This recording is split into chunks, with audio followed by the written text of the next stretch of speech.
गौतम बुद्ध के जीवन में कई घटनाएं और प्रसंग ऐसे थे जो उन्हें शांति और आत्मज्ञान के मार्ग पर आगे बढ़ने की प्रेरणा देते थे। उनके शिष्यों और अनुयायियों को यह जानने की उत्सुकता रहती थी कि बुद्ध अपने विश्राम से पहले क्या करते थे, क्या सोचते थे और किस प्रकार की कहानियां उन्हें शांति प्रदान करती थी।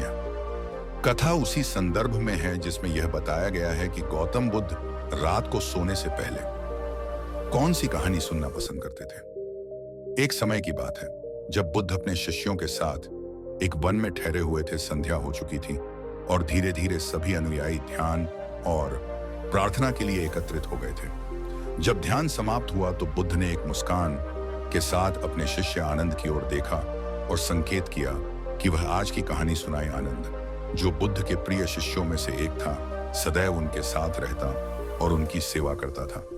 वह जानता था कि बुद्ध को कौन सी कहानियां प्रिय हैं और कौन सी कहानियां उनके मन को शांति देती हैं। उसने धीमे स्वर में कहना प्रारंभ किया, हे उससे पहले बुद्धा सारांश चैनल को सब्सक्राइब करें। दोस्तों तथागत, आज मैं आपको एक ऐसी सचित कहानी सुनाने जा रहा हूं जो करुणा और क्षमा की महत्ता को दर्शाती है। यह कहानी एक साधु की है जो अत्यंत दयालु और परोपकारी था। वह जंगलों में भ्रमण करता और अपने प्रवचनों से लोगों को प्रेम और अहिंसा का संदेश देता। लेकिन एक दिन जब वह एक गांव से गुजर रहा था तो वहां के कुछ लोगों ने उस पर संदेह किया और उसे अपमानित किया। उन्होंने उसे भला बुरा कहा और उसे गांव से बाहर निकाल दिया। साधु ने कुछ नहीं कहा, वह शांत रहा और मुस्कुराता हुआ वहां से चला गया। आनंद ने बुद्ध की ओर देखा जो गहरी तल्लीनता से कहानी सुन रहे थे। फिर उसने आगे कहा, कुछ वर्षों बाद वही गांव भयंकर आकाश से ग्रस्त हो गया। अन्न और जल के अभाव में लोग भूखे मरने लगे। तब वही साधु जिसे उन्होंने अपमानित किया था वहां आया और अपनी साधना से वर्षा को आमंत्रित किया। कुछ ही समय में मेघ उमड़ आए और वर्षा होने लगी। गांव के लोगों को अपनी भूल का एहसास हुआ और उन्होंने साधु से क्षमा मांगी। साधु ने उन्हें प्रेम पूर्वक क्षमा कर दिया और कहा, क्षमा करना और प्रेम बांटना ही सच्चा धर्म है।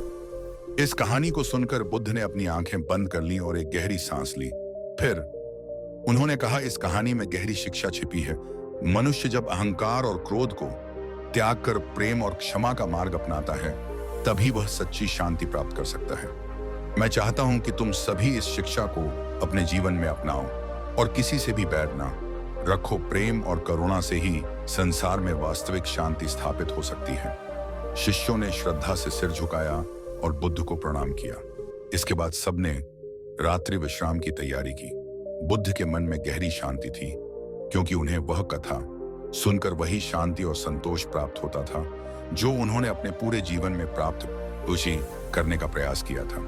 इस प्रकार हर रात गौतम बुद्ध ऐसी कहानियां सुनते थे जो उनके हृदय को शांति देती थी और उनके विचारों को और अधिक निर्मल बनाती थी।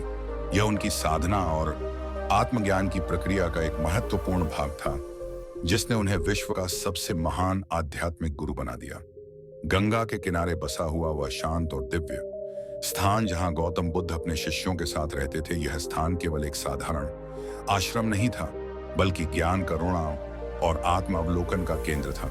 हर शाम जब सूर्य अपनी अंतिम किरणों को गंगा की लहरों पर बिखेर देता तब बुद्ध अपने शिष्यों को एकत्र करते और उन्हें कोई प्रेरणादायक कथा सुनाते। इस परंपरा का उद्देश्य केवल मनोरंजन नहीं था बल्कि गहरे आध्यात्मिक अर्थ को सरलतम रूप में प्रस्तुत करना था। एक दिन की बात है जब वर्षा रथ अपने चरम पर थी और मेघों से आच्छादित आकाश रह रहकर गरज रहा था। ठंडी हवा के झोंके आश्रम के विशाल वृक्षों को झकझोर रहे थे। बुद्ध अपने शिष्यों के साथ सभा कक्ष में बैठे थे। शांत चेहरे पर एक दिव्य आभा थी जो उनके अंतर मन की शांति को दर्शा रही थी। शिष्य जो उनकी वाणी के लिए सदा तत्पर रहते थे उत्सुकता पूर्वक उनकी ओर देख रहे थे। बुद्ध ने अपनी कोमल वाणी में कहा, आज मैं तुम सबको एक कथा सुनाऊंगा जो इस संसार के सबसे महत्वपूर्ण सत्य को उजागर करेगी। यह कथा उस समय की है जब मैं स्वयं एक यात्रा पर था। शिष्य ध्यानपूर्वक सुनने लगे। बुद्ध ने अपनी कथा आरंभ की। बहुत समय पहले एक गांव में एक धनी व्यापारी रहता था। वह अपनी संपत्ति और वैभव के लिए प्रसिद्ध था, किंतु साथ ही अत्यधिक अभिमानी भी था। उसे अपनी धन संपत्ति का इतना गर्व था कि वह गरीबों और जरूरतमंदों को तुच्छ समझता था।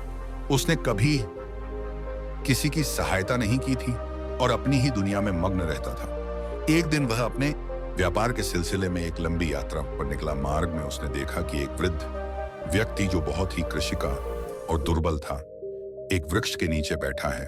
वह थका हुआ था और प्यासा भी दिख रहा था। व्यापारी ने उसे अनदेखा करने की कोशिश की, लेकिन वृद्ध ने प्रिय उसे पुकारा और कहा, पुत्र, क्या तुम मुझे थोड़ा जल पिला सकते हो? व्यापारी को यह सुनकर क्रोध आ गया। उसने सोचा, मैं कोई साध धारण व्यक्ति नहीं हूं जो किसी अजनबी को जल पिलाऊंगी का घोड़ा ठोकर खाकर गिर पड़ा और व्यापारी भी नीचे गिरकर बेहोश हो गया। जब उसे होश आया तो उसने स्वयं को उसी वृक्ष के नीचे पाया जहां वह वृद्ध व्यक्ति बैठा था, लेकिन अब स्थिति बदल चुकी थी। व्यापारी अत्यधिक प्यासा और कमजोर महसूस कर रहा था।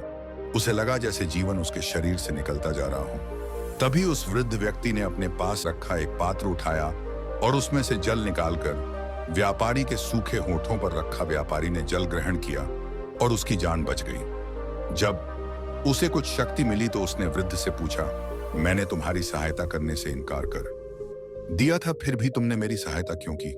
वृद्ध व्यक्ति मुस्कुराया और बोला, पुत्र, जीवन में सच्ची संपत्ति धन नहीं बल्कि करुणा और दया है। जब मैं प्यासा था तब तुमने मुझे जल नहीं दिया, लेकिन जब तुम प्यासे थे तब मैंने तुम्हारी सहायता की, क्योंकि मैं जानता हूं कि मानवता का वास्तविक धर्म क्या है। केवल वही व्यक्ति सच्चा धनी है जो अपनी संपत्ति का उपयोग दूसरों की भलाई के लिए करता है। व्यापारी को अपनी गलती का एहसास हुआ। उसने वृद्ध के चरणों में गिरकर क्षमा मांगी और वचन दिया कि आगे से वह अपने धन का उपयोग समाज के कल्याण के लिए करेगा। बुद्ध ने कथा समाप्त की और अपने शिष्यों की ओर देखा। वहां सन्नाटा छा गया था। सभी शिष्य गहन विचार में डूब चुके थे। बुद्ध ने मुस्कुराते हुए कहा, इस संसार में सबसे महान संपत्ति करुणा और दया है। हम चाहे कितने भी धनी क्यों ना हो जाए, यदि हमारे हृदय में दूसरों के प्रति प्रेम और सेवा की भावना नहीं है तो हमारी संपत्ति व्यर्थ है उनकी। यह वाणी सुनकर शिष्यगण अपने अपने स्थान से उठे और अपने भीतर की करुणा को और अधिक प्रबल करने का संकल्प लिया। वह रात एक नई सीख लेकर आई थी। आश्रम के शांत वातावरण में बुद्ध की यह कथा हर शिष्य के हृदय में एक अमिट छाप छोड़ गई। इसके बाद से आश्रम में रहने वाले सभी शिष्य यह संकल्प लेने लगे कि वे न केवल अपने आत्मोद्धार के लिए साधना करेंगे बल्कि समाज की सेवा के लिए भी तत्पर रहेंगे। गंगा की लहरों की तरह यह संदेश धीरे धीरे दूर दूर तक फैलने लगा और बुद्ध की शिक्षाएं समस्त जगत में व्याप्त हो गईं। बचपन में दादाजी हर रात को सोने से पहले हमें कहानियां सुनाया करते थे। उनकी कहानियां कभी वीरों की होती, कभी परियों की, तो कभी अद्भुत संसार की। उन्हीं कहानियों में से एक थी रहस्यमय जंगल का रहस्य। बहुत साल पहले की बात है, जब छोटे से गांव तिरोली में एक लड़का रहता था जिसका नाम अमन था। अमन बचपन से ही बहुत जिज्ञासु था। उसे नई जगहों को खोजना, वहां की कहानियां सुनना और उन्हें समझना बहुत पसंद था। उसके गांव के पास एक घना जंगल था जिसके बारे में सब कहते थे कि वहां जाने वाले कभी वापस नहीं आते। गांव के बड़े बुजुर्गों ने बच्चों को वहां जाने से मना किया था, लेकिन अमन के मन में हमेशा यह सवाल उठता कि आखिर उस जंगल में ऐसा क्या है जो लोग कभी लौट और नहीं कर नहीं आते। एक दिन अमन ने ठान लिया कि वह इस रहस्य को सुलझा कर रहेगा। उसने अपने ओशी पापी शामारम सबसे अच्छे दोस्त रवि को यह बात बताई। पहले तो रवि डर गया, लेकिन अमन की हिम्मत और जिज्ञासा देखकर वह भी तैयार हो गया। दोनों ने योजना बनाई कि वे रात के समय जंगल में जा ताकि कोई उन्हें रोक ना सके।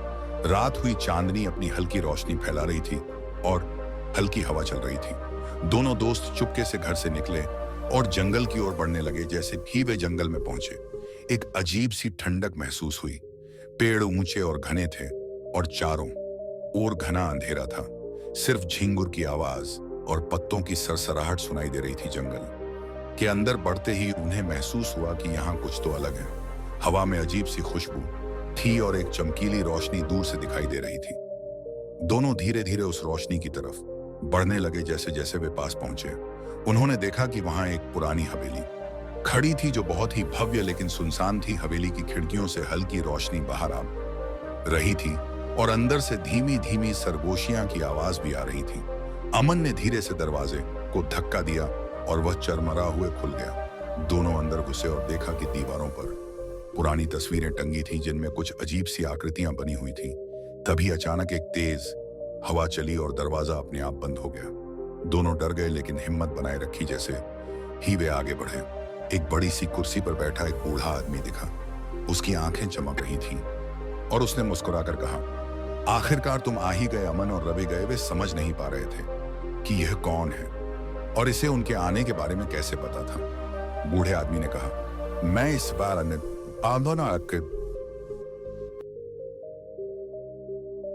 हवेली का रखवाला हूं। सालों से मैं यहां एक रहस्य की रक्षा कर रहा हूं। इस जंगल में आने वाले लोग उस रहस्य को ढूंढने की कोशिश में फंस जाते हैं और वापस नहीं जा पाते। अमन ने हिम्मत करके पूछा, कौन सा रहस्य? बूढ़े आदमी ने अपनी उंगली से हवेली की एक पुरानी किताब की ओर इशारा किया। अमन ने किताब उठाई और उसे खोला। किताब के पन्नों में एक जादुई संसार की कहानी थी जिसमें लिखा था कि जो भी इस किताब को पूरा पढ़ लेगा वह इस संसार का हिस्सा बन जाएगा और उसे हमेशा के लिए यहीं रहना पड़ेगा। रवि ने घबराकर कहा, हमें यहां से भागना चाहिए। लेकिन अमन ने कहा, अगर हम भाग गए तो यह रहस्य हमेशा के लिए बना रहेगा और भी लोग इसमें फंस सकते हैं। हमें इसका हल निकालना होगा। अमन ने ध्यान से किताब पढ़नी शुरू की और पाया कि उसमें एक मंत्र लिखा था जो इस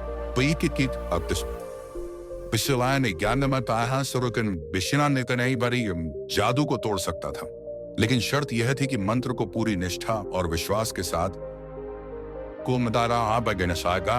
पढ़ना होगा। अमन और रवि ने मिलकर वह मंत्र पढ़ा।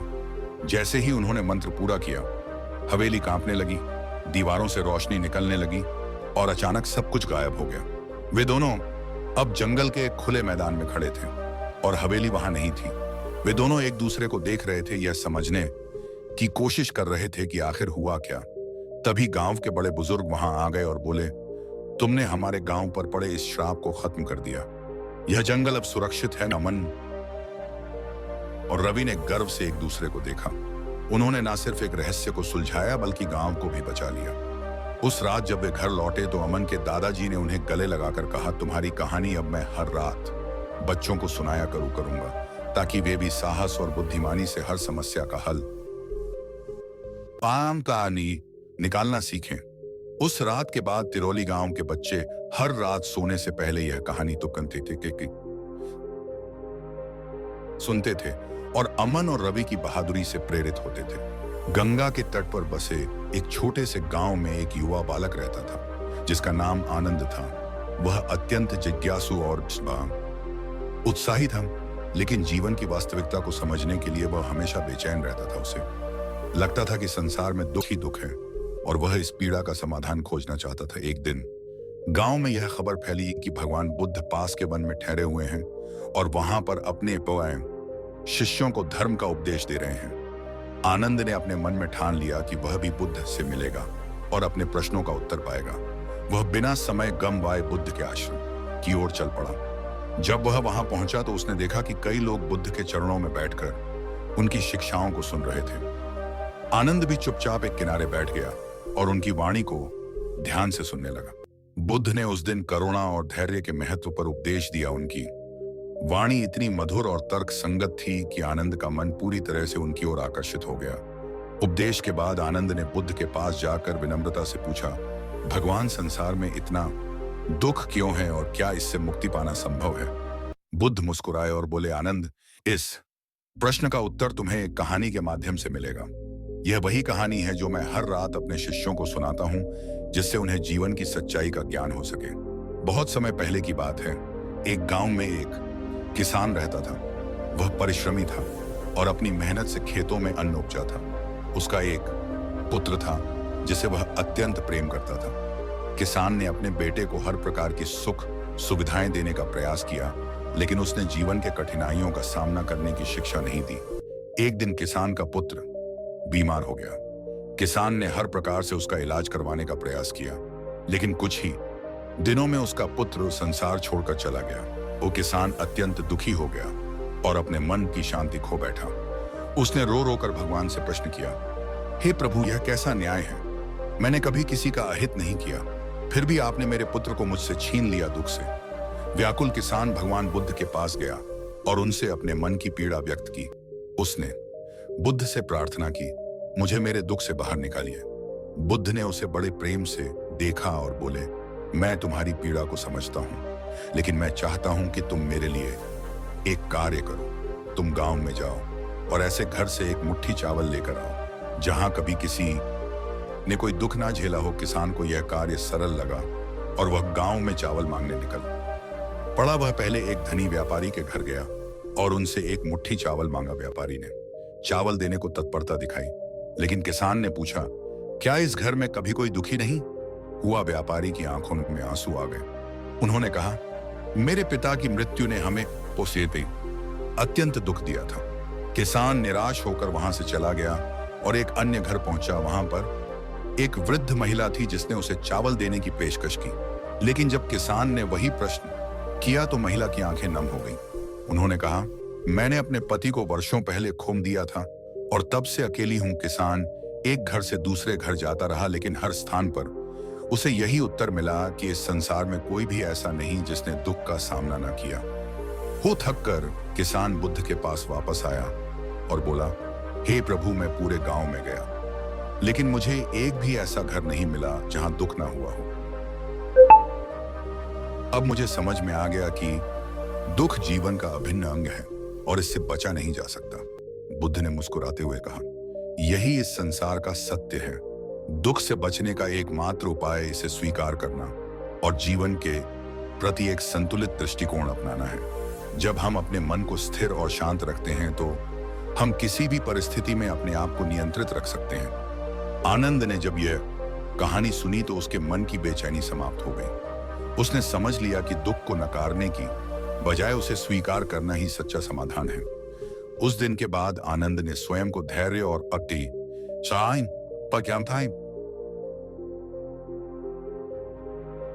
करुणा के मार्ग पर चलने के लिए समर्पित कर दिया। उसने बुद्ध की शिक्षाओं का पालन किया और धीरे धीरे अपने भीतर की शांति को प्राप्त किया। यह कहानी यह सिखाती है कि दुख से बचा नहीं जा सकता, लेकिन हम इसे सही दृष्टिकोण से देखकर अपने जीवन में शांति ला सकते हैं। जैसे बुद्ध ने किसान को सिखाया कि दुख केवल साथ नहीं हुआ, बल्कि यह सभी के जीवन का हिस्सा है, वैसे ही हमें भी अपने जीवन में आने वाले कठिन समय को सहन करना और आगे बढ़ना सीखना चाहिए।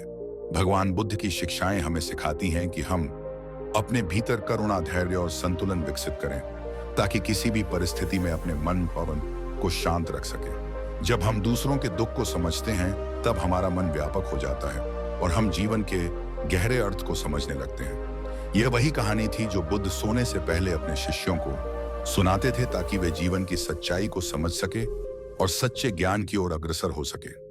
आनंद के मन में बुद्ध की कहानी ने गहरी छाप छोड़ी थी। उसने सोचा कि यदि जीवन में दुख अपरिहार्य है तो फिर सुख की खोज करना व्यर्थ नहीं है। क्या वह यह जानना चाहता था कि यदि सभी को दुख भोगना ही पड़ता है तो फिर क्या इस जीवन में कोई ऐसा मार्ग है जो स्थायी शांति और आनंद की ओर ले जाए? वह बुद्ध के चरणों में बैठा रहा और कुछ समय बाद उसने उनसे एक और प्रश्न किया, भगवान, आपने कहा कि दुख से बचा नहीं जा सकता, लेकिन क्या इसका कोई समाधान है? क्या मनुष्य अपने दुखों से पूरी तरह मुक्त हो सकता है? बुद्ध ने आनंद की ओर देखा और बोले, तुम्हारा प्रश्न बहुत महत्वपूर्ण है। आनंद, वास्तव में दुख केवल तब तक पीड़ा देता है जब तक हम उसे पहचानते नहीं और उसे स्वीकार नहीं करते। जब हम इसे समझ लेते हैं तब हम इसे पार कर सकते हैं। आनंद को अभी भी संतोष नहीं हुआ। उसने आगे पूछा, लेकिन भगवान, यदि हम सब दुख को स्वीकार भी कर ले तो भी यह समाप्त तो नहीं होता। क्या कोई ऐसा मार्ग नहीं है जिससे हम सदा के लिए दुख से मुक्त हो सके? बुद्ध ने मुस्कुराकर कहा, बिल्कुल आनंद, यही तो मेरे समस्त उपदेशों का सार है। मैं तुम्हें एक और कहानी सुनाता हूं जिससे तुम्हें यह समझने में सहायता मिलेगी कि मनुष्य किस प्रकार अपने दुखों से मुक्त हो सकता है। बहुत समय पहले की बात है। एक समृद्ध नगर में एक राजा रहता था। वह बहुत ही न्यायप्रिय और बुद्धिमान था। उसके राज्य में सुख शांति थी और लोग उसे अत्यंत प्रेम करते थे, लेकिन राजा स्वयं बहुत बेचैन रहता था। उसे किसी भी चीज में आनंद नहीं आता था। वह सबसे पूछता कि जीवन का सच्चा सुख कहाँ है, लेकिन कोई भी उसे संतोषजनक उत्तर नहीं दे पाता। एक दिन एक सन्यासी उसके दरबार में आया राजा ने देखा कि वह सन्यासी अत्यंत शांत था। उसके चेहरे पर असीम आनंद था। राजा ने सन्यासी से पूछा, महात्मा, आप इतनी शांति में कैसे हैं? मैंने धन संपत्ति, भोग विलास और तमाम सुख साधन प्राप्त किए हैं, लेकिन फिर भी मैं संतुष्ट नहीं हूं। कृपया मुझे बताइए कि सच्चा सुख कैसे प्राप्त किया जा सकता है। सन्यासी मुस्कुराए और बोले, राजन, यदि तुम सच में जानना चाहते हो कि सच्चा सुख क्या है, तो तुम्हें मेरे साथ आना होगा और जो मैं कहूं उसे मानना होगा। राजा ने सहर्ष सहमति दी और महात्मा के साथ चल पड़ा। वह उसे अपने आश्रम में ले गए, जो एक घने जंगल के बीच स्थित था। वहां पहुंचकर सन्यासी ने राजा को एक कटोरा दिया और कहा, इस कटोरे में तेल भरा हुआ है। अब तुम इस कटोरे को अपने हाथ में लेकर मेरे आश्रम के चारों ओर घूमो, लेकिन ध्यान रखना कि एक भी बूंद तेल गिरनी नहीं चाहिए। राजा ने कटोरा लिया और अत्यंत सावधानी से घूमने लगा। उसके मन में केवल एक ही बात थी कि तेल गिरने ना पाए। जब वह वापस आया तो सन्यासी ने पूछा, राजन, तुमने आश्रम का भ्रमण किया, लेकिन क्या तुमने वह सुंदर वृक्ष देखा जिसकी शाखाओं पर पक्षी गाते हैं? राजा ने उत्तर दिया, नहीं, मैं तो केवल इस कटोरे पर ध्यान दे रहा था ताकि तेल गिर ना जाए। महात्मा ने फिर पूछा, क्या तुमने वह झरना देखा जिसकी धारा कलकल करती बह रही थी? राजा ने कहा, नहीं, मुझे तो केवल इस तेल के कटोरे की चिंता थी। तब महात्मा ने मुस्कुराकर कहा, यही तुम्हारे प्रश्न का उत्तर है राजन। जब तक तुम्हारा ध्यान केवल संसार के मोह माया पर रहेगा, तब तक तुम जीवन के असली आनंद को नहीं देख पाओगे। जिस प्रकार तुमने केवल तेल के कटोरे पर ध्यान दिया और अपने चारों ओर की सुंदरता को नहीं देख पाए, उसी प्रकार जब तक मनुष्य केवल अपने भौतिक सुखों और इच्छाओं में उलझा रहता है, तब तक वह सच्चे आनंद को प्राप्त नहीं कर सकता। राजा को अपनी भूल का एहसास हुआ। उसने समझ लिया कि सच्चा सुख बाहरी वस्तुओं में नहीं, बल्कि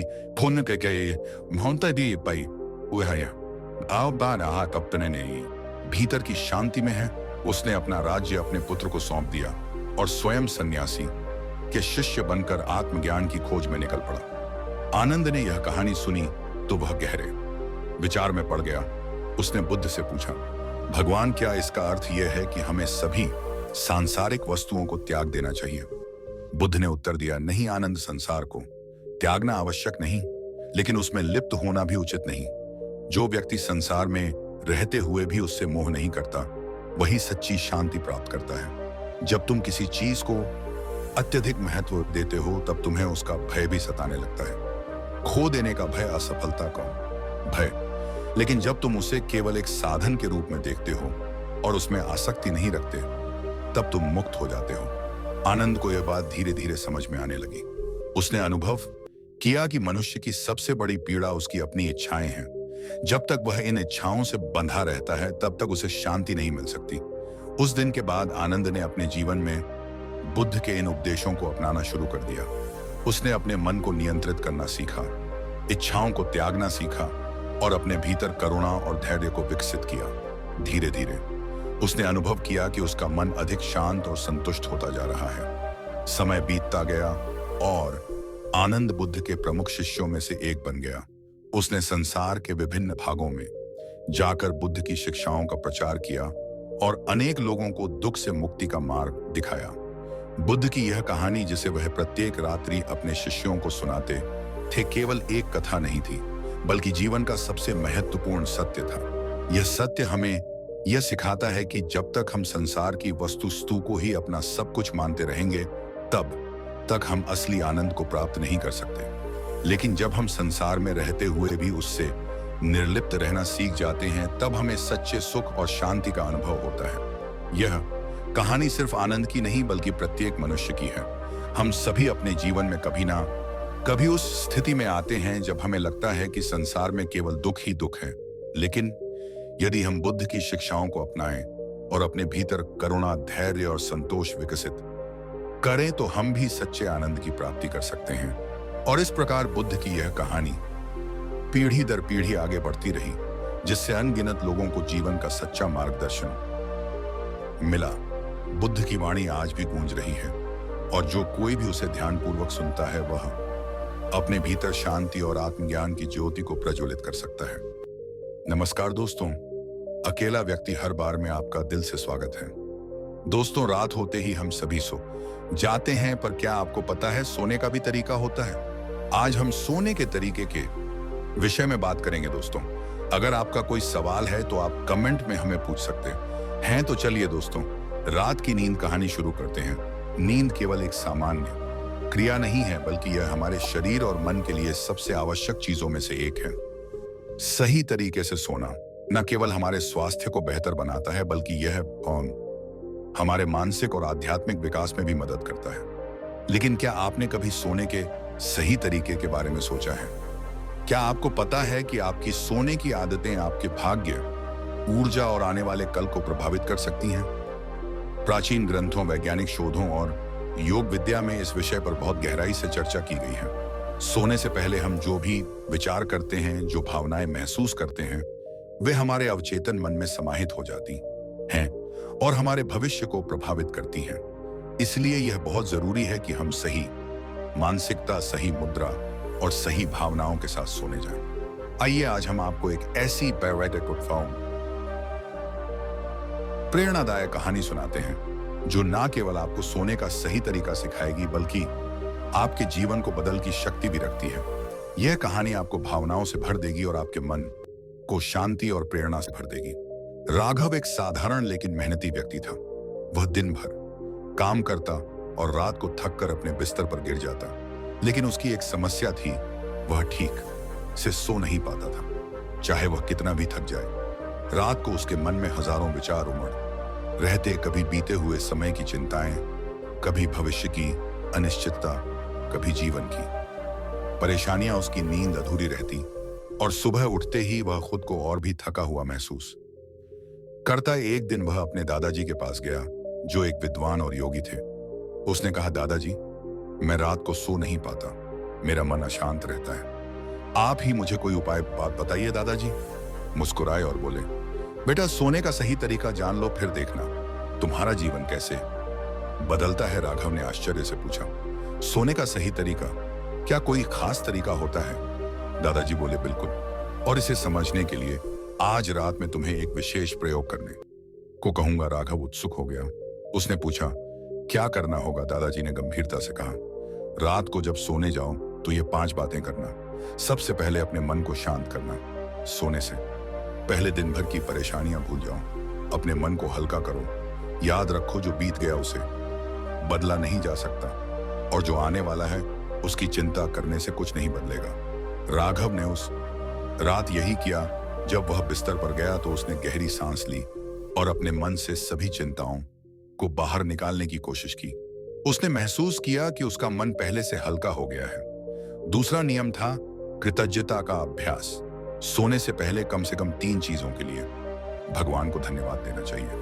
राघव ने सोचा, आज मेरे पास अच्छा भोजन था, मेरे पास रहने के लिए घर है और मेरे पास परिवार है। उसने मन ही मन भगवान को धन्यवाद दिया। यह करने से उसके मन में सकारात्मकता आ गई। तीसरा नियम था क्षमा और प्रेम का अभ्यास करना। दादाजी ने कहा था, अगर किसी ने तुम्हारा दिल दुखाया हो तो उसे माफ कर दो, और अगर तुमने किसी को दुख पहुंचाया हो तो अपने मन में उससे माफी मांग लो। राघव को याद आया कि उस दिन उसने अपने दोस्त से झगड़ा कर लिया था। उसने मन में उससे माफी मांगी और सोचा, कल मैं उससे मिलकर सुलह कर लूंगा। चौथा नियम था सही मुद्रा में सोना। दादाजी ने समझाया था कि सोते समय दाई करवट लेना सबसे अच्छा माना जाता है, क्योंकि यह शरीर के ऊर्जा प्रवाह को रखता है और हृदय पर दबाव नहीं डालता। राघव ने पहली बार ध्यान दिया कि वह अक्सर उलटी सीधी मुद्राओं में सो जाता था। उसने खुद को सही मुद्रा में रखा और आराम महसूस किया। 5वां नियम था अच्छी सोच के साथ नींद में जाना। दादाजी ने कहा था, जो विचार लेकर तुम सोओगे वही तुम्हारे अवचेतन में जाएगा। इसलिए सोने से पहले कोई अच्छी बात सोचो, कोई अच्छा दृश्य देखो या कोई सकारात्मक संकल्प लो। राघव ने मन में एक सुंदर जंगल की छवि बनाई जहां वह शांति से घूम रहा था। उसने महसूस किया कि उसकी सारी थकान गायब हो रही है। उस रात पहली बार राघव ने गहरी और शांत नींद ली। अगली सुबह जब वह पाए उठा तो उसे ऐसा लगा जैसे वह किसी नए जीवन में प्रवेश कर चुका हो। उसका मन हल्का था, उसकी ऊर्जा दोगुनी थी और सबसे महत्वपूर्ण बात, वह खुश था। वह दौड़ता हुआ दादाजी के पास गया और बोला, दादाजी आपने जो बताया वह सच में जादू जैसा था। मुझे पहली बार सुकून भरी नींद मिली। दादाजी मुस्कुराए और बोले, बेटा यह कोई जादू नहीं है, यह जीवन का सत्य है। जब हम सही तरीके से सोते हैं तो हमारा शरीर और मन दोनों स्वस्थ रहते हैं। रात की अच्छी नींद ही अगले दिन की सफलता की नींव होती है। राघव ने उस दिन से सोने के इन नियमों को अपनी आदत बना लिया। कुछ ही दिनों में उसके जीवन में चमत्कारी बदलाव आने लगे। उसकी चिंता कम हो गई, उसका मन शांत रहने लगा और सबसे बड़ी बात, वह हर दिन ऊर्जावान और खुश रहने लगा। यह कहानी सिर्फ राघव की नहीं बल्कि हम सबकी है। हम सब जीवन की दौड़ में इतना उलझ जाते हैं कि सही तरीके से सोने की कला भूल जाते हैं। लेकिन अगर हम भी इन 5 नियमों को अपना ले तो हम अपने जीवन में आश्चर्यजनक बदलाव देख सकते हैं। तो आज से ही एक संकल्प ले कि हम सोने से पहले अपने मन को शांत करेंगे, कृतज्ञता प्रकट करेंगे, क्षमा और प्रेम को अपनाएंगे, सही मुद्रा में सोएंगे और सकारात्मक विचारों के साथ सोएंगे। क्योंकि याद रखें, जैसा सोओगे वैसा ही जागोगे और जैसा जागोगे वैसा ही तुम्हारा जीवन बनेगा। अब जब भी सोने जाओ इन नियमों को अपनाओ और देखो कि कैसे तुम्हारा जीवन बदलता है। शुभ रात्रि। चलिए अब आपको एक और प्रेरणादायक कहानी की तरफ लेकर चलते हैं। यह कहानी बुद्ध सोने से पहले सुना करते थे। तो चलिए ज्यादा समय ना लेते हुए कहानी शुरू करते हैं। गौतम बुद्ध के जीवन में हर बात का एक उद्देश्य और हर कार्य का एक अर्थ होता था। वह केवल अपने उपदेशों के माध्यम से ही नहीं बल्कि अपने कार्यों और आदतों से भी अपने शिष्यों को जीवन की गहरी सच्चाइयां सिखाते थे। बुद्ध को एक विशेष कहानी बहुत प्रिय थी जिसे वे अक्सर सोने से पहले अपने शिष्यों को सुनाया करते थे। यह कहानी समर्पण का वृक्ष के नाम से प्रसिद्ध थी। बहुत समय पहले एक घने जंगल के बीचों बीच एक विशाल पीपल का वृक्ष था। इस अलू बाबा नाम का नदी वृक्ष की शाखाएं इतनी फैली हुई थीं कि वह कई किलोमीटर दूर से ही दिखाई देता था। लोग उसे समर्पण का वृक्ष कहते थे क्योंकि वह हर किसी को छाया, फल और शांति प्रदान करता था। गांव के लोग, पक्षी, जानवर और यात्री उस वृक्ष के नीचे विश्राम करते थे। उस वृक्ष की जड़ें इतनी गहरी थी कि सबसे कठोर सूखे में भी वह हरा भरा रहता था। एक दिन एक युवा साधक जंगल से गुजर रहा था। वह जीवन के गहरे अर्थ और सच्चे सुख की तलाश में था। वह कई गुरुओं के पास गया था, कई ग्रंथ पढ़े थे, लेकिन उसे संतोष नहीं मिला। थक हार कर वह समर्पण के वृक्ष के नीचे आ बैठा। साधक ने वृक्ष से पूछा, हे महान वृक्ष, तुम इतने विशाल हो, सबको छाया और शांति देते हो, लेकिन तुम्हें यह शक्ति और सुकून कहां से मिलता है? वृक्ष मुस्कुराया और धीरे से बोला, मेरे पास तुम्हारे सभी प्रश्नों का उत्तर है। अगर तुम सच में सीखने को तैयार हो तो मैं तुम्हें अपना रहस्य बताऊंगा। युवक ने उत्सुकता से सिर हिलाया और वृक्ष ने अपनी कहानी सुनानी शुरू की। वृक्ष ने कहा, मैं हमेशा ऐसा नहीं था कभी। मैं भी एक छोटा सा पौधा था जो अपने अस्तित्व के लिए संघर्ष करता था। जब पहली बार मैं मिट्टी से अंकुरित हुआ तो मुझे डर था कि कोई मुझे कुचल ना दे। मैं कमजोर था और मौसम की हर मार सहन करनी पड़ती थी। लेकिन एक दिन मैंने अपने डर को त्यागने का निश्चय किया। मैंने सोचा, अगर मुझे बड़ा बनना है तो मुझे खुद को पूरी तरह से प्रकृति के समर्पित करना होगा। मैंने अपनी जड़ें गहरी करने का प्रयास किया ताकि मैं हर परिस्थिति में खड़ा रह सकूं। मैंने अपनी शाखाओं को आकाश की ओर बढ़ाया ताकि सूरज की हर किरण मुंह तक पहुंच सके। वृक्ष ने आगे कहा, मेरे जीवन में भी कई कठिनाइयां आईं। आंधियां मुझे तोड़ने की कोशिश करती थी, बारिश मुझे जड़ से उखाड़ने का प्रयास करती थी और गर्मी मेरी पत्तियों को झुलसा की कोशिश करती थी। लेकिन मैंने सीखा कि संघर्ष ही मेरे विकास का हिस्सा है। हर आंधी के बाद मेरी जड़ें और गहरी हो जाती थी, हर बारिश के बाद मेरी पत्तियां और हरी भरी हो जाती थी। मैंने प्रकृति के हर रूप को स्वीकार करना शुरू कर दिया। यही मेरा पहला पाठ था, स्वीकार करना। धीरे धीरे मैं बढ़ा और मजबूत होता गया। मेरी शाखाओं पर पक्षियों ने घोंसले बनाए, मेरी छाया में थके हुए यात्रियों ने विश्राम किया, मेरी पत्तियां जानवरों के लिए भोजन बनी। तब मैंने सीखा कि जीवन का असली सुख दूसरों की सेवा में है। जब मैंने अपने फल और छाया को दूसरों के लिए समर्पित कर दिया तो मुझे भीतर से अपार संतोष और खुशी का अनुभव हुआ। यही मेरा दूसरा पाठ था। निस्वार्थ समय बीतता गया और मैंने महसूस किया कि हर दिन नया है। हर सुबह सूरज मेरे लिए एक नई आशा लेकर आता है। मैंने सीखा कि हर क्षण को पूरी तरह से जीना चाहिए, बिना अतीत के बोझ या भविष्य की चिंता के। जब मैं पूरी तरह से वर्तमान में जीता हूं तो मुझे भीतर से शांति का अनुभव होता है। यही मेरा तीसरा पाठ था, वर्तमान में जीना। वृक्ष की कहानी सुनकर युवक की आंखों में आंसू आ गए। उसने कहा, हे वृक्ष, तुमने मुझे वह सिखाया है जो मैं वर्षों से खोज रहा था। जीवन का सच्चा अर्थ स्वीकार करना, निस्वार्थ और वर्तमान में जीने में है। मैं अब अपने जीवन को इसी दिशा में समर्पित करूंगा। युवक ने वृक्ष को प्रणाम किया और वहां से विदा हो गया। गौतम बुद्ध इस कहानी को सुनाने के बाद अपने शिष्यों से कहते, समर्पण का वृक्ष हमें यह सिखाता है कि जीवन में सच्ची शांति पाने के लिए हमें भी अपनी जड़ों को गहरा करना होगा, संघर्षों को स्वीकार करना होगा और दूसरों के लिए निस्वार्थ भाव से जीना होगा। जब हम अपने मन को वर्तमान में समर्पित करते हैं, तभी हम सच्चे सुख और शांति का अनुभव कर सकते हैं। इस कहानी का संदेश ये है कि जीवन में संघर्ष से घबराने की बजाय उसे विकास का हिस्सा मानना चाहिए। निस्वार्थ और क्षण क्षण में जीने से हम अपने जीवन को अर्थपूर्ण बना सकते हैं। यही वह पाठ था जो को बुद्ध अपने शिष्यों को रोज सुनाकर सिखाया करते थे। गौर से सुनना मित्रों, अब जो कहानी आपको सुनाने जा रहा हूं वह गौतम बुद्ध ने अपने प्रिय शिष्य को सुनाई थी। तो चलिए शुरू करते हैं। गौतम बुद्ध का जीवन शांति, करुणा और आत्मज्ञान की यात्रा का प्रतीक है। उनके शिष्यों का कहना था कि बुद्ध हर दिन सोने से पहले एक ऐसी कथा सुनते थे जो उनके मन को शांति और सीख प्रदान करती थी। यह कथा न तो किसी चमत्कार से जुड़ी थी और न ही वरदान पर आधारित, बल्कि यह कथा जीवन के सहज और सच्चे गुणों को उजागर करती थी। ऐसी ही एक रात जब बुद्ध अपने शिष्यों के साथ शांत जंगल में विहार कर रहे थे, उन्होंने आनंद से कहा, सोने से पहले मैं एक साधारण किसान की कहानी सुनना चाहूंगा। वह किसान जिसने अपने परिश्रम और धैर्य से जीवन का सबसे बड़ा सत्य सीखा। आनंद ने सिर झुका लिया और मुस्कुराते हुए बोले, महात्मा, यह कथा हमें दिखाएगी कि किस प्रकार साधारण जीवन में ही असाधारण ज्ञान छिपा है। इस प्रकार आनंद ने एक किसान की कहानी सुनाई जिसने न किसी वरदान की सहायता ली और न ही किसी चमत्कार पर विश्वास किया। उसने केवल अपने कर्म, समर्पण और विवेक से अपने जीवन को संवारने का मार्ग ढूंढा। यही कथा गौतम बुद्ध को प्रिय थी, क्योंकि यह हमें सिखाती है कि सच्चे बदलाव के लिए भीतर की शक्ति और स्थिरता कितनी महत्वपूर्ण है।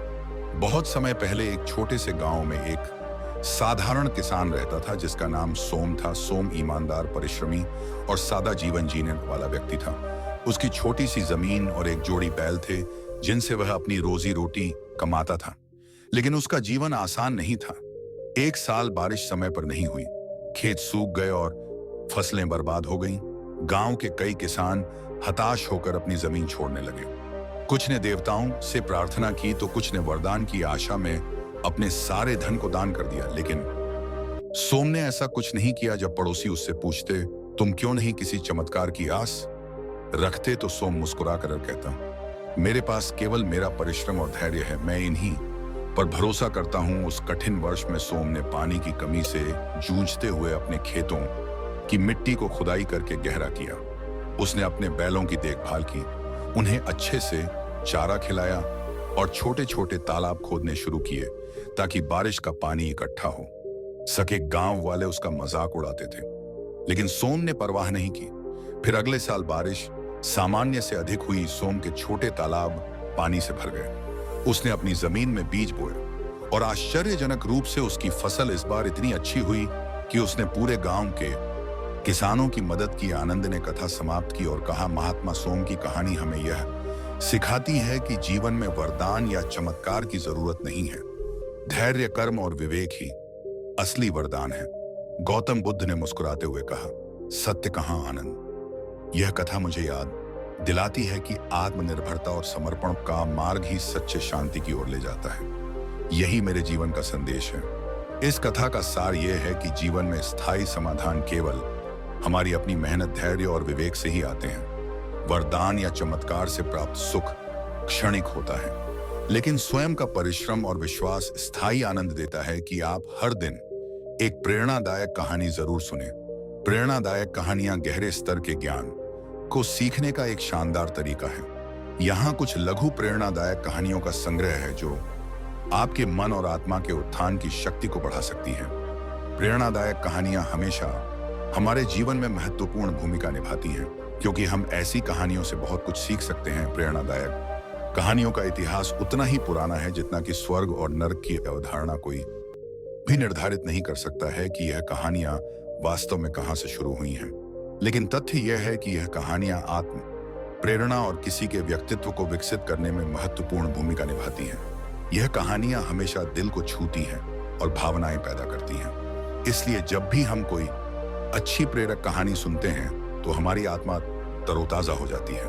एक बालक अभी पूरे 2 साल का भी नहीं हुआ था कि उसके पिता की मृत्यु हो गई। ऐसी कठिन परिस्थिति में उसकी मां उसे लेकर अपने मायके में रहने लगी। सभी उसे नन्हा कहकर पुकारते थे।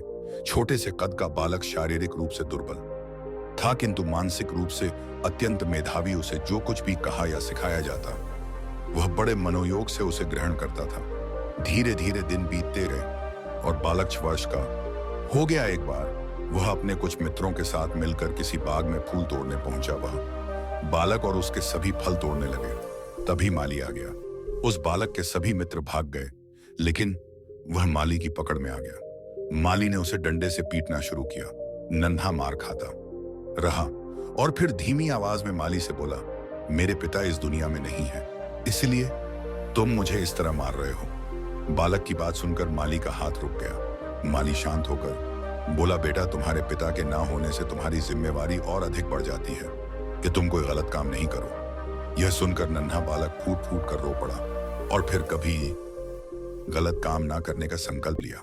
यही नन्हा बालक बड़ा होकर लाल बहादुर शास्त्री के नाम से ख्यात हुआ और प्रधानमंत्री के रूप में अपने गुण व व्यवहार से सर्वत्र प्रशंसा पाई। कथा का सार यह है कि मां बाप के अमूल्य मार्गदर्शन के अभाव की स्थिति में और अधिक जिम्मेदार बनकर आत्म विकास करना चाहिए।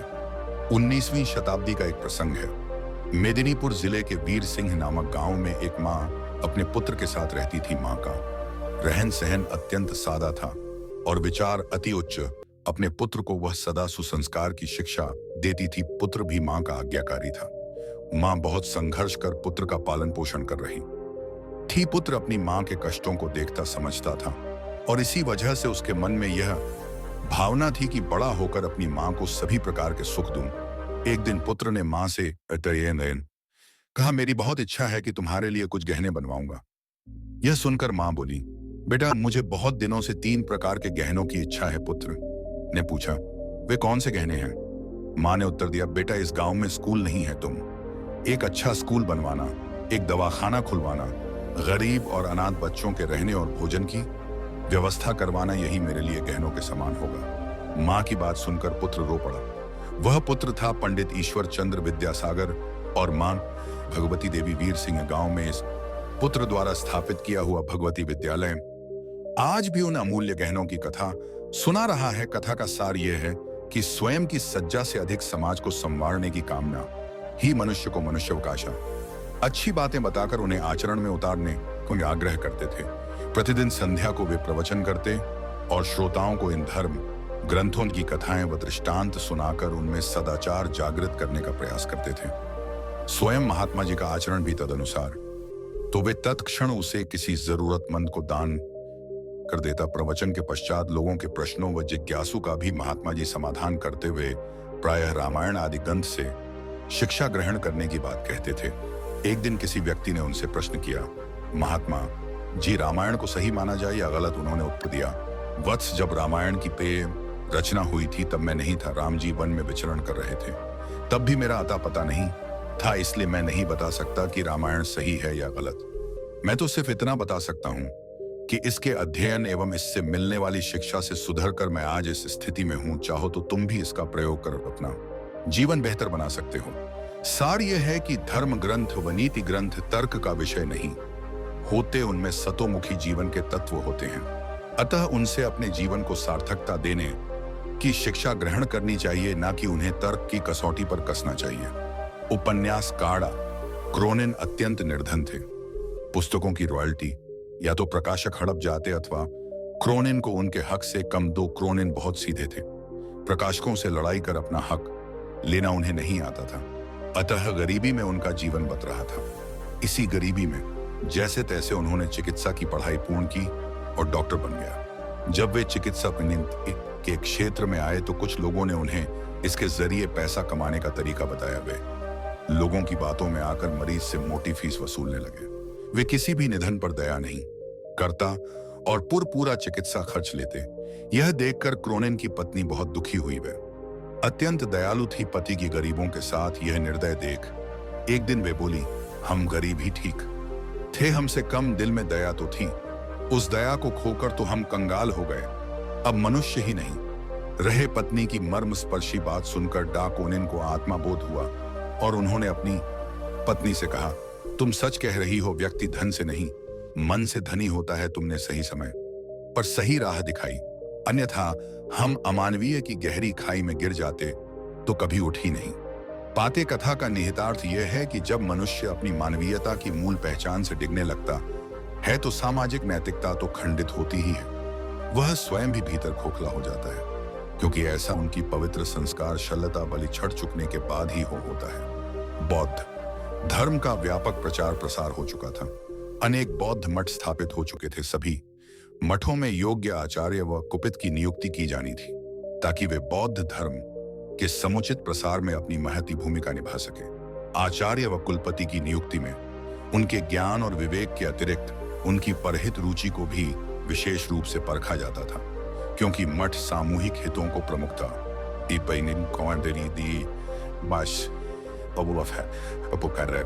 देते थे। एक बड़े बौद्ध मठ के लिए योग्य कुलपति की नियुक्ति उन दिनों चर्चा का विषय थी। उस बौद्ध मठ के आचार्य ज्ञान और विवेक के धनी मोद गलियायान थे। एक कुलपति पद के लिए 3 उम्मीदवार थे और तीनों ही योग्य थे, किंतु चुनाव तो एक का ही करना था।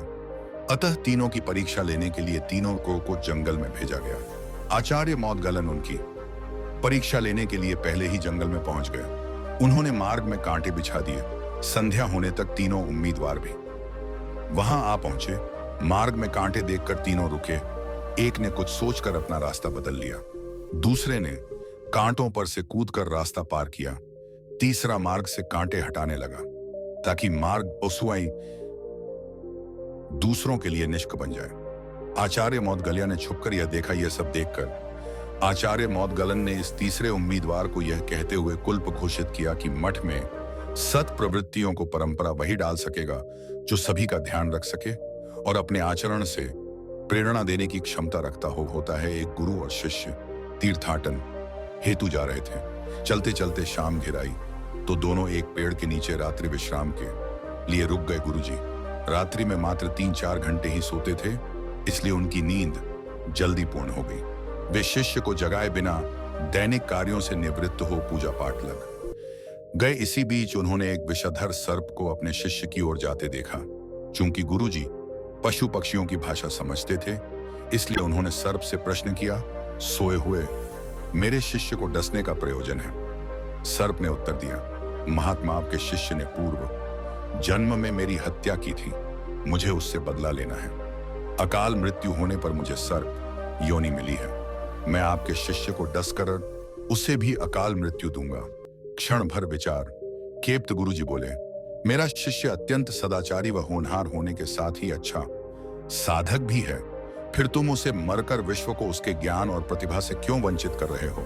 स्वयं भी इस कार्य से मुक्ति नहीं मिलेगी, किंतु सर्प का निश्चय नहीं बदला। तब गुरुजी ने एक प्रस्ताव को रखते हुए कहा, मेरे शिष्य की साधना अभी अधूरी है, उसे अभी इस क्षेत्र में बहुत कुछ करना है, जबकि मेरे लक्ष्य पूर्ण हो चुके हैं। मेरे नाश में किसी की हानि नहीं है, अतः उसके स्थान पर मुझे दपानयन स्लो। गुरु का यह स्नेह देखकर सर्प का हृदय परिवर्तन हो गया और वह उन्हें प्रणाम कर वहां से चला गया। वस्तुतः गुरु की गुरुता न केवल शिष्य को ज्ञान देने में, बल्कि उसे पूर्ण परिपक्व होने तक उसकी रक्षा करने में निहित है। स्वामी विवेकानंद के प्रवचन ज्ञान युक्त और तर्क आधारित होते थे। ज्ञान, भक्ति और कर्म विषयक जटिल से जटिल प्रश्नों का समाधान स्वामी जी अपनी सहज मेघा से कर देते थे। जिज्ञासु का जमावड़ा उनके आसपास हमेशा लगा रहता था। प्रवचन के दौरान या प्रवचन समाप्ति के उपरांत भी कई बार ऐसा होता था कि जी झांस की ओर से प्रश्न आते रहते और स्वामी जी उन प्रश्नों का संतुष्टिजनक उत्तर देते। एक बार स्वामी जी अपने प्रवचन में भगवान के नाम की महत्ता बता रहे थे। यह सुनकर एक व्यक्ति ने तर्क दिया, शब्दों में क्या रखा? है स्वामी जी, उन्हें रटने से क्या लाभ होगा? तब स्वामी जी उसे प्रमाण सहित समझाने के उद्देश्य से नीच, जाहिल, मूर्ख आदि अपशब्दों से संबोधित किया। यह सुनकर वह अत्यंत क्रोधित हो गया और कहने लगा, आप जैसे सन्यासी के मुंह से ऐसे शब्द शोभा नहीं देते आपके। इनको वचनों से मुंह बहुत आघात पहुंचा है। तब स्वामी जी बोले, भाई वे तो शब्द मात्र थे, आपने ही कहा कि शब्दों में क्या रखा है। मैंने भी तो आपको मात्र शब्द ही कहे, कोई पत्थर तो नहीं मारे। स्वामी जी की बात सुनकर उस व्यक्ति को अपने प्रश्न का जवाब मिल गया कि अब शब्द क्रोध का सकते हैं तो प्रिय वचन भी आशीर्वाद और कृपा दिला सकते हैं। वस्तुतः शब्द की महिमा अपरंपार है। अप्रिय वाणी मर्म भेदी होती है और मधुर वाणी मरहम का काम करती है। इसीलिए प्रथम स्थिति में अपयश और दूसरी स्थिति में सम्मान व शुभाशीष मिलती है। एक जंगल में 3 दोस्त बड़े आनंद से रहते थे। कछुआ, हिरण और कौवा। जंगल में सभी प्रकार के प्राणी और पक्षी भी रहते थे, लेकिन उनके जैसा कोई न था। एक दिन हिरणी बोली, अरे वही बैठे बैठे मैं बोर हो गई हूं, चलिए कोई ऐसा खेल खेलते हैं जिसमें सभी को मजा आ जाए। कछुआ और कौवा बोला, हाँ दोस्तों, वही बैठे बैठे का खेल खेलकर बोर हो चुके हैं, अब कुछ नया खेल खेलेंगे। कौवे को हिरण बोली, ठीक है, तो तुम एक बड़े से पेड़ पर बैठकर आंखें बंद करके 10 तक गिनती करो और हम दोनों छुप। उसके बाद तुम हमें ढूंढने पर जो भी पहला मित्र दिखेगा वह तुम्हारी जगह पर 10 तक गिनती करेगा और तुम छुप जाना कौवा गिनती करने लगा। हिरण और कछुआ छुपने लगे। इसी तरह खेल चलता रहा। जब खेल खेलकर तीनों मित्र थक गए तब एक जगह बैठकर बातें करने लगे। उतने में एक शिकारी वहां से गुजर रहा था। तभी उसकी नजर हिरण, कौवा और कछुए पर पड़ी। शिकारी ने जैसे ही तीनों मित्रों को देखा उन्हें पकड़ने के लिए दौड़ा। खतरे का आभास होते ही हिरण और कौवा रफू चक्कर हो गए, यानी कि वहां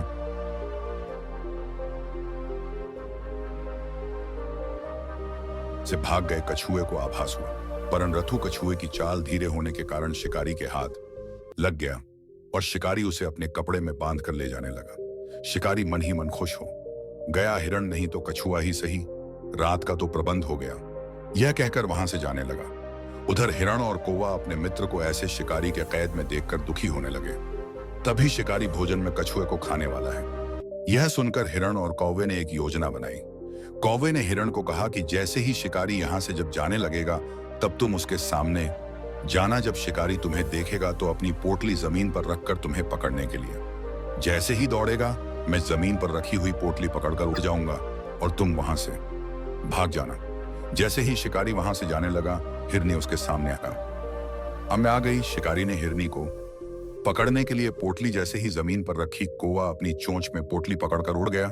शिकारी हिरण को पकड़ने के लिए दौड़ा और पीछे मुड़कर देखा, कौवा पोटली चोंच में पकड़कर उड़ रहा था और इधर हिरण पलक झपकते ही भाग गई। शिकारी निराश होकर घर लौट गया।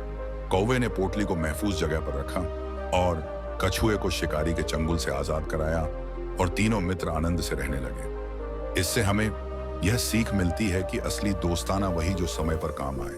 एक किसान था जिसके 2 बेटे थे। वह बहुत ही आलसी और निकम्मे थे। वह अपने पिता को कामकाज में हाथ बटा के बजाय आलस किया करते थे, इधर उधर घूमते फिरते थे। किसान को अपने बेटों की बहुत फिक्र थी। वह सोचते थे कि मेरे मरने के बाद इनका क्या होगा, ये अपना पेट कैसे भरेंगे, अपने परिवार को कैसे संभाल पाएंगे। एक दिन किसान की हालत बहुत ही गंभीर थी। कहने का मतलब किसान मरने की हालत में था। तभी किसान ने अपने दोनों बेटों को बुलाकर उनसे कहा कि हमारे खेत में एक खजाना गड़ा हुआ है, लेकिन वह किस जगह है उसकी जानकारी मुझे भी नहीं है, लेकिन खोदने के बाद तुम्हें वह खजाना मिल जाएगा। इतना कहकर किसान भगवान को प्यारे हो गए। खजाने की खबर सुनकर दोनों बेटों के मन में लालच आ गया और वह दोनों खेत पर चले गए और खेत को खोदने लगे। खजाने के लालच में कुछ ही दिनों में पूरे खेत को खोदने के बाद वह घर जाकर बैठ गए और वह अपने पिता को कोसने लगे। इसी तरह कुछ महीने बीत गए और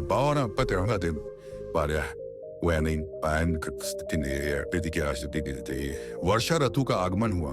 किसान के बेटों के पास पेट भरने के लिए सिर्फ एक ही जरिया था, वह थी खेती। तब बाकी किसानों की तरह किसान के बेटों ने खेत में बीज बोने शुरू कर दिए। वर्षा का पानी पाकर वह बीज अंकुरित हुए और देखते ही देखते खेत लहराने लगे। ऐसा लग रहा था कि हवा के झोंके से लहरा रहे थे। यह देखकर किसान के बेटे बहुत खुश हो गए।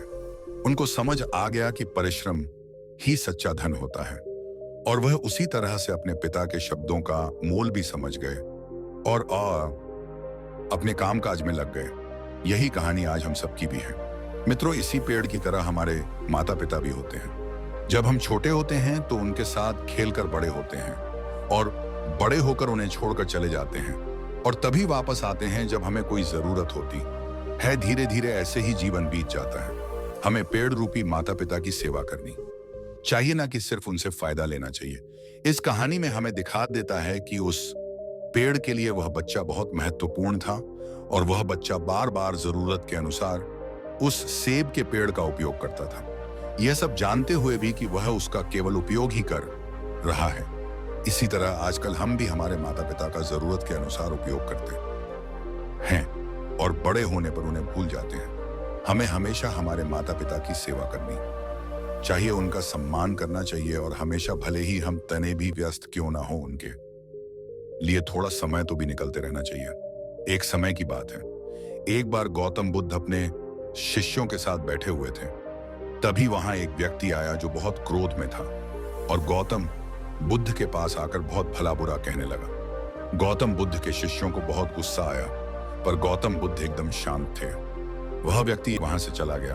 फिर अगले दिन वह दोबारा गया और आज तो वह और भी ज्यादा गुस्से में था और गौतम बुद्ध को और भी बुरा कहने लगा। परंतु आज भी गौतम बुद्ध एकदम शांत थे और मुस्कुरा रहे थे। पर गौतम बुद्ध के शिष्यों को बहुत गुस्सा आया। वह व्यक्ति कुछ देर चल रहा, फिर चला गया। अगले दिन वह व्यक्ति फिर आया और आज तो हद ही कर दी।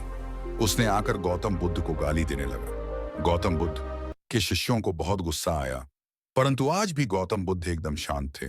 इतना कुछ चलता रहा और बुद्ध मुस्कुरा रहे थे। यह क्रम कुछ दिन चलता रहा। फिर उस व्यक्ति ने आना छोड़ दिया। तब उनके एक शिष्य ने पूछा, गुरुजी, आप चाहते तो पहले दिन ही उस व्यक्ति को भगा सकते थे, पर आपने ऐसा क्यों नहीं किया? तब गौतम बुद्ध ने बड़ी नम्रता से कहा, व्यक्ति हमें कोई उपहार दे और हम उसे लेने से मना कर दे तो वह व्यक्ति क्या करेगा? शिष्य ने कहा, वह व्यक्ति अपना उपहार लेकर लौट जाएगा। तब गौतम बुद्ध ने कहा, मैंने भी ऐसा ही किया। उस व्यक्ति ने मुझे उपशब्द रूपी उपहार दिया, मैंने उसे लेने से मना कर दिया, मतलब उस पर कोई भी प्रतिक्रिया नहीं दी। तो व्यक्ति अपने वह अपशब्द वापस लेकर लौट गया। एक व्यक्ति की 3 साल की बेटी थी। एक दिन उस व्यक्ति ने देखा कि उसकी बेटी उसके एक बहुत सुंदर और महंगे गोल्ड पैकिंग पेपर से एक बॉक्स को लपेट रही थी। यह देखकर उस व्यक्ति को बहुत गुस्सा आया है। उसने अपनी बेटी को बहुत डांटा, तुमने मेरे इतनी की कीमती पेपर को बेकार कर दिया, वह भी बिना किसी मतलब के। तुम इसे अच्छे काम के लिए उपयोग करती तो अच्छा लगता, पर तुमने एक बेकार से डिब्बे को उसमें लपेट दिया। कुछ दिन बीते, दिवाली का दिन आया। उस व्यक्ति ने अपनी बेटी को गिफ्ट दिया। बेटी ने भी वही सुंदर सा गोल्डन बॉक्स पापा को दिया। उसके पापा पहले तो उसे देखकर बहुत खुश हुए, पर जैसे ही उन्होंने उस डिब्बे को खोला, वह खाली था। यह देखकर उस व्यक्ति ने अपनी बेटी को घूरा और कहा, क्या तुम्हें इतना नहीं पता कि किसी को खाली डिब्बा नहीं देते? लड़की कुछ देर शांत रही, फिर बोली, पापा ये डिब्बा खाली नहीं है, मैंने इसमें बहुत सारे किस आपके लिए रखे हैं। कभी कभी आप जल्दी ऑफिस चले जाते हैं और मैं सोती रह जाती हूं, तो आप इसमें से एक किस ले जा सकते हैं। बेटी की बात सुनकर उस व्यक्ति की आंख भर आई। एक गांव में एक लड़का रहता था। उसके घर की आर्थिक स्थिति ठीक नहीं थी। उसके मन में विचार आया, किसी बड़े शहर में जाकर वह नौकरी करे। वह कलकत्ता गया और नौकरी ढूंढने लगा। बहुत खोज के बाद उसे एक सेठ के घर में नौकरी मिल गई। नौकरी 6 आने रोज की थी। काम था सेठ को रोज 6 घंटे अखबार और किताब पढ़कर सुनाना। लड़के को नौकरी की जरूरत थी तो उसने वह नौकरी स्वीकार कर ली। एक दिन की बात है, लड़के को दुकान के कोने में 100 के 8 नोट पड़े मिले। उसने चुपचाप उन्हें अखबार और किताबों से ढक दिया। दूसरे दिन रुपयों की खोजबीन हुई। लड़का सुबह जब दुकान पर आया तो उससे पूछा गया। लड़के ने तुरंत ही प्रसन्नता से रुपये निकालकर ग्राहक को दे दिए। वह बहुत ही खुश हुआ। लड़के के ईमानदारी से सबको बहुत प्रसन्नता हुई। सेठ भी लड़के से बहुत खुश हुआ। सेठ ने लड़के को पुरस्कार देना चाहा तो लड़के ने लेने से मना कर दिया। लड़के ने कहा, सेठ जी, मैं आगे पढ़ना चाहता हूं, पर पैसों के अभाव में पढ़ नहीं पा रहा, आप कुछ सहायता कर दें। सेठ ने लड़के की पढ़ाई का प्रबंध कर दिया। लड़का बहुत मेहनत से पढ़ता गया। यही लड़का आगे चलकर बहुत बड़ा साहित्यकार बना। इसका नाम था राम नरेश त्रिपाठी। हिंदी साहित्य में। इनका बहुत बड़ा योगदान है। नुकसान का मातम मनाने से नहीं मिलती सफलता। एक बार आकाश नाम का लड़का मायूस बैठा था। उसे व्यापार में बहुत नुकसान हुआ था। बैंक से भी उसने कर्ज ले रखा था, लेकिन नुकसान की वजह से वह किस्त चुकाने की स्थिति में नहीं था। उसे डर लग रहा था कि बैंक वाले दबाव बनाने लगेंगे तो वह क्या करेगा। उसे यह भी समझ में नहीं आ रहा था कि आगे कौन सा काम शुरू करें। जिस बिजनेस में नुकसान हुआ था उसे दोबारा शुरू करने की हिम्मत आकाश में नहीं थी। यही सब सोचकर वह परेशान रहने लगा। एक दिन उसका दोस्त परेश उससे मिलने आया। परेश ने आकाश को देखते ही कहा, क्या बात है यार, बहुत परेशान लग रहे। आकाश ने अपनी परेशानी छुपाने की कोशिश करते हुए कहा, कुछ नहीं यार, बिजनेस में थोड़ा उतर चढ़ाव आता रहता है। पर ने कहा, तुम्हारा चेहरा बता रहा है कि मामला गंभीर है, मुझसे छुपाओ नहीं। परेश की बात सुनकर आकाश ने उसे अपनी सारी कहानी बता दी। इसके बाद उसने पूछा, मेरी जगह तुम होते तो क्या करते? परेश ने थोड़ा सोचने के बाद कहा, अगर मैं तुम्हारी जगह होता तो अपनी असफलता पर पछतावा नहीं करता। आगे क्या करना है उस पर विचार करता। पछतावा करते रहने से आदमी नुकसान से, दुख से बाहर नहीं निकल पाता है। मेरी मानो तो तुम नए से अपने बिजनेस को खड़ा करने की सोचो। मित्र की सलाह के बाद आकाश ने कहा, तुम बात तो ठीक कह रहे हो, लेकिन मुझ में फिर से वही बिजनेस शुरू करने की हिम्मत नहीं है। इस पर परेश ने कहा, यह सही है कि तुम्हें नुकसान हुआ है, लेकिन तुम्हें तजुर्बा भी मिला है। अगर तुम कुछ नया शुरू करने की योजना बनाते हो तो तुम्हें शून्य से शुरू करना होगा। अगर तुम अपने पुराने काम को नए सिरे से शुरू करते हो तो तुम्हें बहुत ज्यादा होमवर्क करने की जरूरत नहीं पड़ेगी। मेरी राय में तुम्हें नुकसान का मातम नहीं मानना चाहिए। काम को नए सिरे से शुरू करने की प्लानिंग करनी चाहिए। जितना ज्यादा नुकसान के बारे में सोचोगे उतना अधिक तुम अपनी सफलता से दूर होते जाओगे। दो असफलता से भी सीखने की कोशिश करनी चाहिए। शेखर ने अपने दादाजी से यह सवाल पूछा। सभी भी अपने जीवन में आगे बढ़ना चाहते हैं, लेकिन बहुत कम लोग ही अपने लक्ष्य तक पहुंच पाते हैं। अगर अपने लक्ष्य तक पहुंचना है तो क्या करना चाहिए? शेखर स्नातक अंतिम वर्ष का छात्र है और प्रतियोगिता परीक्षाओं की तैयारी कर रहा है। उसके दादाजी प्राइमरी स्कूल से रिटायर्ड शिक्षक हैं। उन्होंने शेखर का सवाल सुनने के बाद कहा, अपने लक्ष्य तक पहुंचने के लिए व्यक्ति को सबसे पहले खुद को असफलताओं को स्वीकार करने के लिए तैयार करना चाहिए। दादाजी का जवाब सुनने के बाद शेखर ने पूछा, मैं आपकी बात समझ नहीं पाया। आखिर अपने आप को असफलता के लिए तैयार कर सफलता कैसे पाई जा सकती है? शेखर का सवाल सुनने के बाद दादाजी ने कहा, इस बात को मैं तुम्हारा ही उदाहरण देकर समझता हूं। तुम इस समय प्रतियोगिता परीक्षाओं की तैयारी कर रहे हो। तुम अगले वर्ष होने वाली परीक्षाओं में बैठोगे।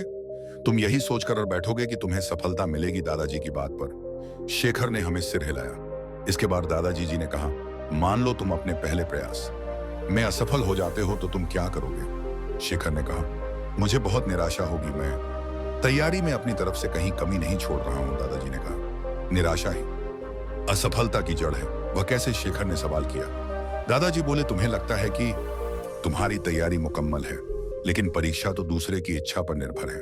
अगर तुम पहले प्रयास में असफल होने के बाद निराश हो जाते हो तो तुम्हारी आगे की तैयारी प्रभावित होगी। अगर तुम असफलता को अपनी कमियों को दुरुस्त करने का मौका मानोगे, तभी आगे की तैयारी में उन्हें दूर कर पाओगे। हर परीक्षार्थी यही सोचता है कि बकदा मनी उसकी तैयारी पूरी है, लेकिन सफलता कुछ लोगों को ही मिलती है। ये वही लोग होते हैं जो अपनी असफलता से सीखते हैं ही और दूसरों की असफलता से भी सीखने की कोशिश करते हैं। अपने काम को खुद नहीं समझे। महत्वहीन मुकेश दफ्तर में नए हैं। पहले वह दूसरे संस्थान में काम करते थे। अपना काम तल्लीनता से करते हैं, लेकिन चेहरा बताता है कि मुकेश अपने काम से खुश नहीं है। एक दिन इस बारे में पूछने पर उन्होंने कहा, जब काम में मन नहीं लगे तो चेहरा उदास हो ही जाता है। काम में मन क्यों नहीं लग रहा है, यह पूछने पर उन्होंने कहा, अरे यह भी कोई काम है। इसके बाद उन्होंने ढेर सारे तथ्यों के साथ अपने काम को महत्वहीन बताने की कोशिश की। उन्होंने यह भी कहा कि इस समय जो काम मेरे वहां जिम्मे है, उसके आधार पर दूसरे संपाउंड में नौकरी भी नहीं मिलेगी। इस बात को मुकेश के रिपोर्टिंग मैनेजर मिस्टर कुमार को बताया गया। वह सुलझे हुए इंसान है। उन्होंने तरीके से मुकेश को समझाया कि उनका काम कैसे महत्वपूर्ण है। मिस्टर कुमार ने उनसे पूछा, मुकेश पहले अपने काम के बारे में बताइए। मुकेश ने कहा, मेरा काम यह देखना है कि हमारी कंपनी के प्रोडक्ट में कहां कहां गड़बड़ी है, उसे कैसे दूर किया जा सकता था, आगे ऐसा क्या किया जाए जिससे पुरानी खामियां फिर से सामने नहीं आए। मुकेश की बात खत्म होते ही मिस्टर कुमार ने कहा, यह जानकर अच्छा लगा कि आपको अपने काम की अच्छी समझ है। जैसा आपने कहा है उसके अनुसार आपका काम प्रोडक्ट को कैसे बेहतर बनाया जाए और उसके निर्माण के दौरान की खामियों को दूर करने से जुड़ा है। मुकेश ने हाँ में सर हिलाया।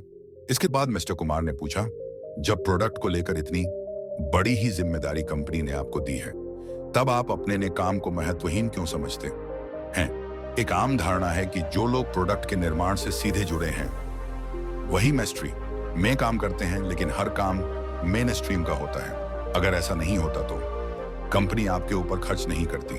कंपनी को पता है कि आपके काम का परिणाम प्रोडक्ट पर दिखेगा, इसलिए इस बात को मन से निकालिए कि आप जो काम कर रहे हैं उसकी पूछ नहीं है। ध्यान से देखेंगे तो लगेगा कि आपका काम ही सबसे महत्वपूर्ण है। एक और समझदारी, ऊंचे आकाश में सफेद कबूतरों की एक टोली उड़कर जा रही थी। बहुत दूर जाना था उन्हें, लंबा रास्ता था। सुबह से उड़ते उड़ते थकान होने लगी थी। सूरज तेजी से चमक रहा था। कबूतरों को भूख लगने लगी थी। तभी उन्होंने देखा कि नीचे जमीन पर चावल के बहुत से दाने पड़े थे। कबूतरों ने एक दूसरे से कहा, चलो भाई थोड़ी देर रुककर कुछ खा लिया जाए, फिर आगे जाएंगे। एक बुजुर्ग कबूतर ने चारों ओर देखा। वहां दूर दूर तक कोई घर या मनुष्य दिखाई नहीं दे रहा था। फिर चावल के यह दाने यहाँ कहां से आए? बुजुर्ग कबूतर ने बाकी कबूतरों को समझाया, मुझे लगता है कि यहाँ कुछ गड़बड़ है, तुम लोग नीचे मत उतरो। लेकिन किसी ने भी उसकी बात नहीं सुनी। सभी कबूतर तेजी से उतरे, दाना चुगने लगे। इतने बढ़िया दाने बहुत दिनों के बाद खाने को मिले थे। वे बहुत खुश थे। जब सभी ने भर पेट खा लिया तो बोले, चलो भाई अब आगे चला जाए। लेकिन यह क्या, जब उन्होंने उड़ने की कोशिश की तो उड़ ही नहीं पाए। दोनों के साथ साथ वहां एक चिड़ी मार का जाल भी था जिसमें उनके पांव फंस गए थे। उन्हें अपनी गलती पर पछतावा हुआ। बूढ़ा कबूतर पेड़ पर बैठकर सब देख रहा था। उसने जब अपने साथियों को मुसीबत में देखा तो फौरन उड़ा और चारों ओर देखा। दूर उसे चिड़ी मार आता दिखाई दिया। वह फौरन लौटा और अपने साथियों को बताया। सब वहां से निकलने का उपाय सोचने लगे। तब बूढ़े कबूतर ने कहा, दोस्तों, एकता में बड़ी शक्ति होती है। सब एक साथ उड़ोगे तो जाल तुम्हें रोक नहीं पाएगा। उसने गिना, 1 2 3 उड़ो सारे। कबूतरों ने एक साथ जोर लगाया और जाल उनके साथ उठने लगा। जब तक चिड़ी मार वहां पहुंचा तब तक जाल काफी ऊपर उठ चुका था। वह देखता ही रह गया और कबूतर जाल लेकर उड़ गए। बूढ़ा कबूतर सबसे आगे उड़ रहा था। काफी देर उड़ने के बाद भी नीचे उतरे वहां कबूतरों के दोस्त चूहे रहते थे। चूहों ने अपने तेज दांत से जाल काट दिया। इस तरह बूढ़े कबूतर की समझदारी और साथ मिलकर काम करने से सभी कबूतर बच गए। एक शहर में एक बहुत अमीर व्यक्ति रहता था। उसका नाम तो था धनी मल, लेकिन था वह बेहद कंजूस। उसका कहना था कि अगर आप अपना पैसा अपने पास रखेंगे तो सबको पता चल जाएगा कि आपके पास बहुत पैसे हैं। फिर चोर डाकू आपके पीछे पड़ जाएंगे और सारा पैसा लूट कर ले जाएंगे। इसलिए वह अपना सारा पैसा छिपा कर रखता था और खुद एक बहुत गलत व्यक्ति के समान रहता था। पैबंद लगे, कपड़े घिसे हुए, जूते रुखा, सूखा खाना, यह सब देखकर लोग उसे भिखारी समझते थे। जिनको पता था कि वह धनवान है, वे उसे कंजूस कहकर बुलाते थे। एक दिन धनी मल को अपनी संपत्ति को चोरों से बचाने का एक बहुत बढ़िया उपाय समझ में आया। उसने सारे पैसों से बहुत सा सोना खरीद लिया और फिर सारे सोने को पिघलाकर उसका एक बड़ा सा गोला बना लिया। उसने शहर के बाहर जाकर एक पुराने कुएं के पास एक गड्ढा खोदा और सोने का वह गोला उसमें डालकर गड्ढा बंद कर दिया। वह अब निश्चिंत था। अपनी तसल्ली के लिए वह रोज रात को आकर गड्ढे में देख लेता था कि उसका सोना वहां है या नहीं। उसे विश्वास था कि कोई भी चोर इस जगह के बारे में नहीं जाने पाएगा, लेकिन ऐसा नहीं हुआ। धीरे धीरे पूरे शहर में यह चर्चा होने लगी कि धनी मल रात में शहर के बाहर जाकर कुछ करता है। एक रात